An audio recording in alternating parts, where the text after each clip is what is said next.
Revealed China targets global internet leadership with low-orbit satellites.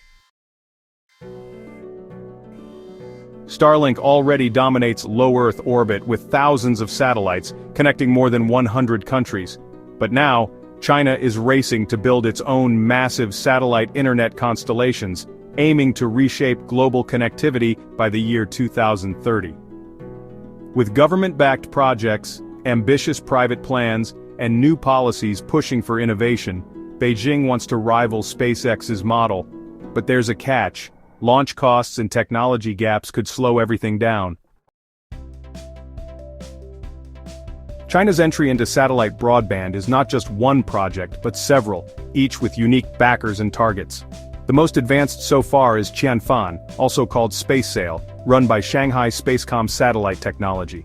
Its roadmap is aggressive: 648 satellites for regional coverage by the end of 2025, expanding to 1,296 for global coverage by 2027, and eventually building a fleet of around 15,000 by 2030. Roughly 90 satellites are already in orbit, and the operator is negotiating with more than 30 countries to expand coverage internationally. The second large-scale plan is Guowang, or National Networks, managed by the state-owned China Satellite Network Group. Guowang's ambition is to field 13,000 satellites in low Earth orbit, with a near-term target of 400 in service by 2027. By mid-2025, 72 satellites had already been deployed. A third contender is Honghu 3, led by Shanghai Lanjian Hongqing Technology, with private rocket maker Landspace holding a nearly 48% stake. Its phased rollout aims for 1,296 satellites first, then scaling to more than 15,000 by 2030. Unlike Qianfan or Guowang, this project hasn't yet placed satellites in orbit, but its scale underscores how multiple companies are competing within China itself to secure a place in this market.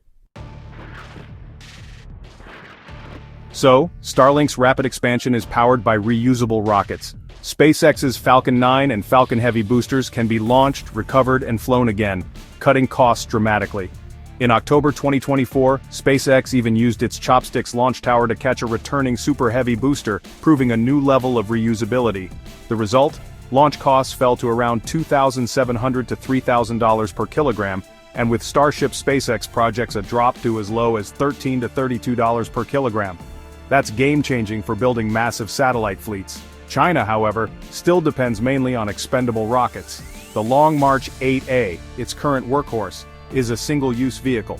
On August 25, 2025, it completed its third flight from Hainan, carrying satellites for the Guowang constellation. The 8A uses upgraded YF-75H hydrogen engines on its second stage and features a 5.2-meter fairing to handle heavier payloads. Earlier missions also served Guowang, each delivering 9 satellites. The rocket also uses YF-100 engines to power its stages, but with no reusability. This difference is critical. Analysts note that in some Chinese projects, the launch cost can exceed the cost of building the satellites themselves. Zhang Luye, CTO at Xingsuo Technology, explained that launch remains the most expensive part of the supply chain. Without reusability or efficient ride-sharing, deploying thousands of satellites risks becoming financially unsustainable. Reusable rockets are in development in China. A recoverable version of the Long March 8 has been announced, but delayed with no clear timeline. Even with major investments, China's satellite projects face technical and strategic hurdles. Reliability is one issue.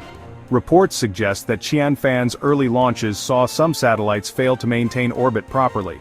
While Starlink's loss rate is under, Qianfan's irregularities reached close to its initial batch.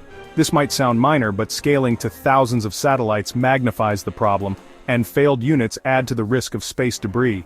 Debris risk is significant because many Chinese satellites orbit at higher altitudes than Starlink's. While Starlink's lower orbit design ensures satellites naturally deorbit within a few years, higher altitude satellites can remain as long-term hazards if they fail. With tens of thousands of satellites planned worldwide, poor deorbit planning could contribute to congestion or collisions in already crowded orbits. The other challenge is global reach.